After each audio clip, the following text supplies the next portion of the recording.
దావీదు స్థలము ఖాళీగా ఉండెను. మొదటి సమూయేలు 2:25.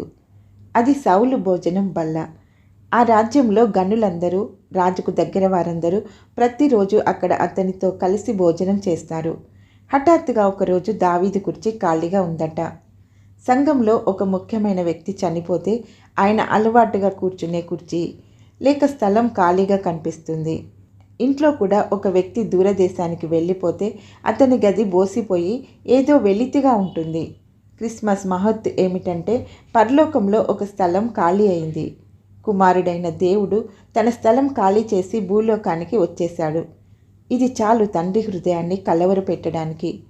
క్రిస్మస్ బాలుడు జన్మించిన కొన్ని నెలలకు రాహేలు సంతతిలోని తల్లులందరి ఒడి ఖాళీ అయింది. హేరోదు ఆజ్ఞ మేరకు పిల్లల్ని వధించారు. బంగాళాఖాతం ఒడ్డున పున్నమి రాత్రి వేళ నిండు చంద్రుని చూస్తూ ఉన్నాము. చూస్తుండగానే చందమామ పెద్దది అవుతూ భూమి వైపు రాసాగింది.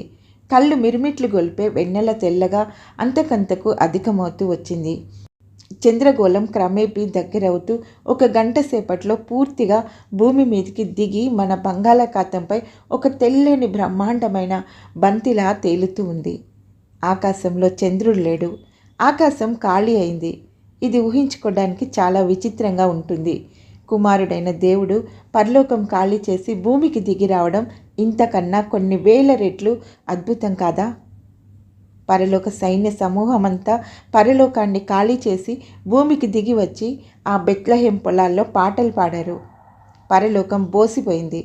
సింహాసనం మధ్యను వధించబడినట్లున్న గొర్రెపిల్ల లేడు. ఈ పండుగ దినాల్లో కొందరి ఇల్లు ఖాళీగా ఉన్నాయి. కళ్ళు నీళ్లతో నిండుగా ఉన్నాయి. ఆ లోటు భర్తీ చేయడానికి, ఆకలి తీర్చడానికి మనం ఏమన్నా చేద్దామా? దావీదు బల్ల దగ్గర ఒక స్థలం ఖాళీగా ఉంది. దాన్ని నింపడానికి మెఫీబోషెతును పిలవండి. దీనులను, దిక్కులేని వారిని ఆదరించి. నేను ఇంతవరకు మీకు చదివి వినిపించింది ఎడారిలో జలధారులు అనే అనుదిన ధ్యానాలలో నుండి.